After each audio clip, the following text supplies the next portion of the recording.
Dan ilah itu adalah Nasrani tidak punya itu. Yahudi tidak punya itu. Quraisy tidak punya itu. Ini makna ilah. Menjadi pudar, menjadi kabur, apabila sama-sama diartikan Tuhan. Kalau sudah minta kesembuhan ke dukun, dan hati-hati dengan bibir yang menipu. Sang pawang hujannya pun meyakini bahwa yang menurunkan hujan adalah Allah. Maka manusia menjadi penyembah dirinya sendiri.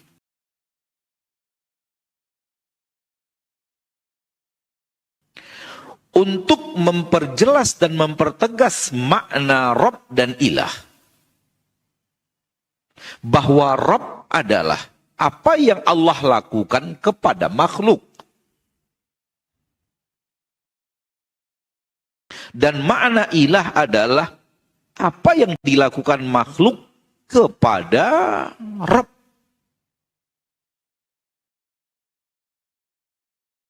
Kepada Khalik.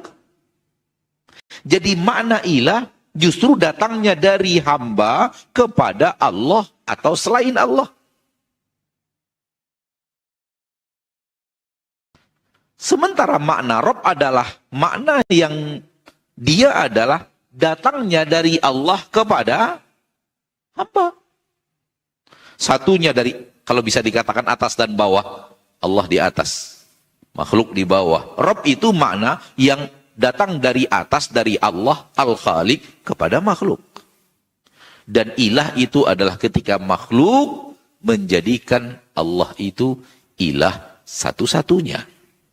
Iyyaka na'bud. Hanya engkau satu-satunya wahai Allah yang saya ibadati. Nasrani tidak punya itu. Yahudi tidak punya itu. Quraisy tidak punya itu. Karena Yahudi punya yang diibadati selain Allah, Nasrani punya yang diibadati selain Allah, Quraisy punya yang diibadati selain Allah. Umat Nabi Muhammad yang berjalan di atas tauhid tidak beribadah kecuali hanya kepada Allah satu-satunya.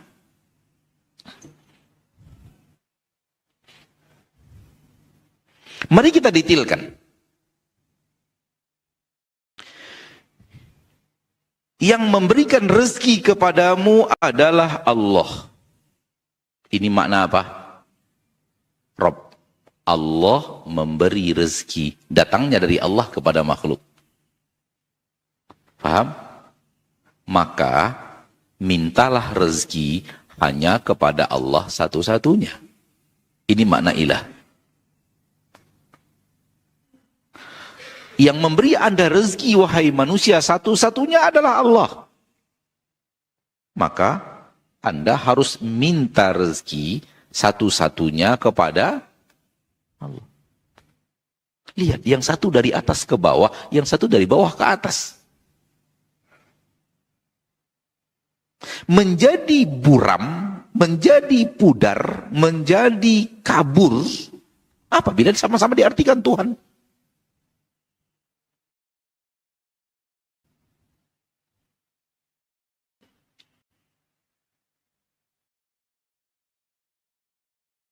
Yang menyembuhkan engkau satu-satunya adalah Allah. Karena seluruh yang berbuat, semuanya adalah Allah. Yang menyembuh engkau kan satu-satunya adalah Allah. Maka kalau Anda sakit, mintalah kesembuhan. Satu-satunya hanya kepada Allah. Kalau sudah minta kesembuhan ke dukun, lihat, Anda telah menjadikan dukun ilah selain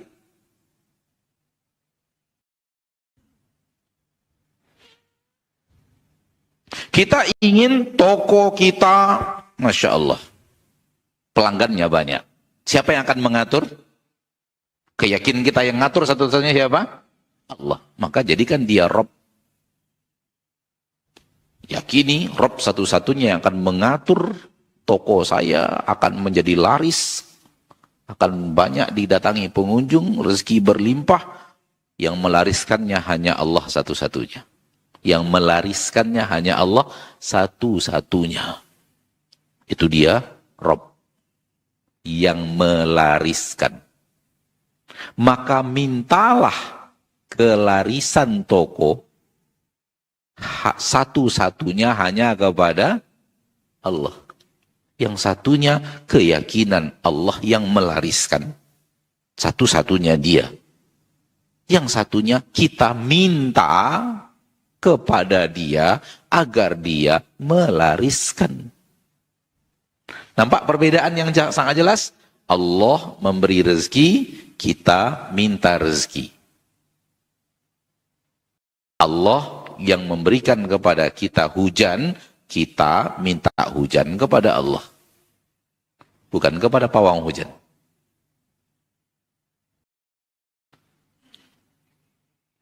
Ketika kita sudah minta hujan kepada pawang hujan,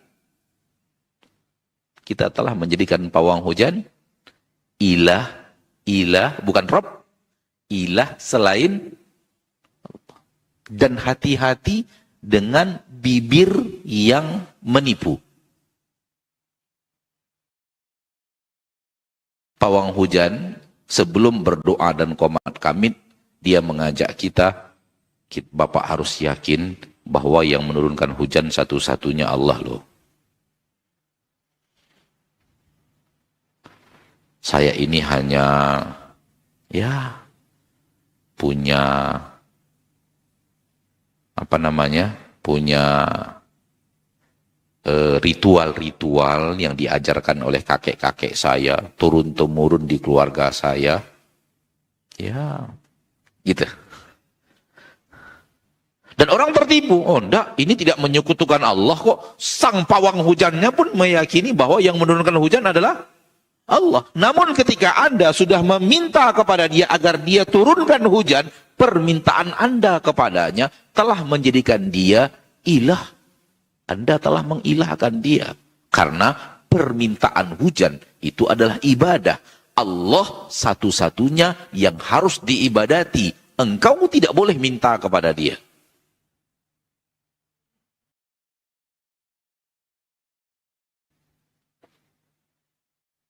Nampak? Hal yang sama, tangkal dan jimat.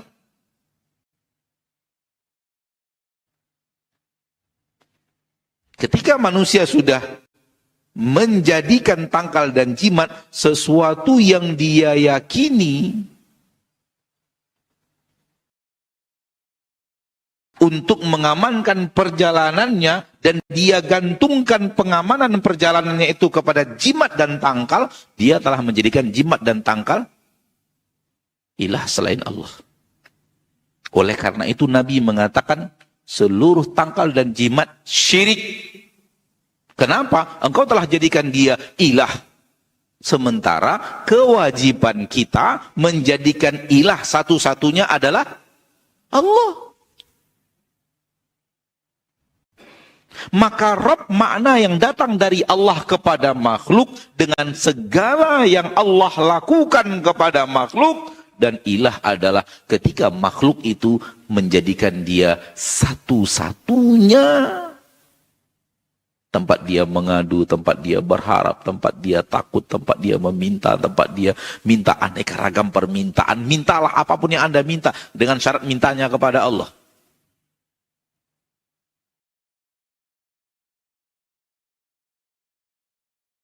Hal yang sama, kenapa sesajen yang disembahkan, dipersembahkan untuk penjaga laut, sesajen yang disembahkan untuk penjaga hutan, untuk penghuni hutan, dari penguasa-penguasa hutan, agar dia tidak mengganggu kita dan mengamankan kita selama bekerja di hutan atau di laut, semua itu syirik. Kenapa? Karena menyembelih itu sudah ibadah. Dan kalau dia sudah ibadah, yang satu-satunya wajib tempat di mana kita menyerahkan ibadah kita hanyalah kepada Allah. Karena Allah ilah satu-satunya, la ilaha illa Allah.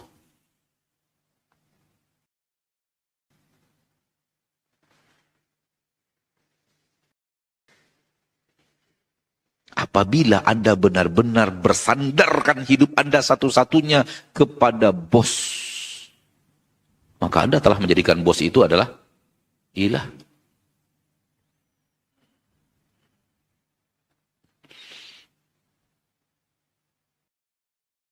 Apabila Anda benar-benar telah menjadikan hidup Anda bersandar, Allah Maha tahu isi hati, benar-benar telah menyandarkan kehidupan kepada jabatan, maka jabatan itu hilang.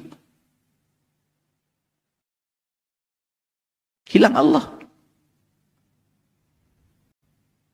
Tawakal kita tidak lagi kepada Allah, tawakal sudah kepada jabatan, tawakal sudah kepada bos dan atasan, tawakal sudah kepada harta, tawakal sudah kepada sesuatu yang selain Allah.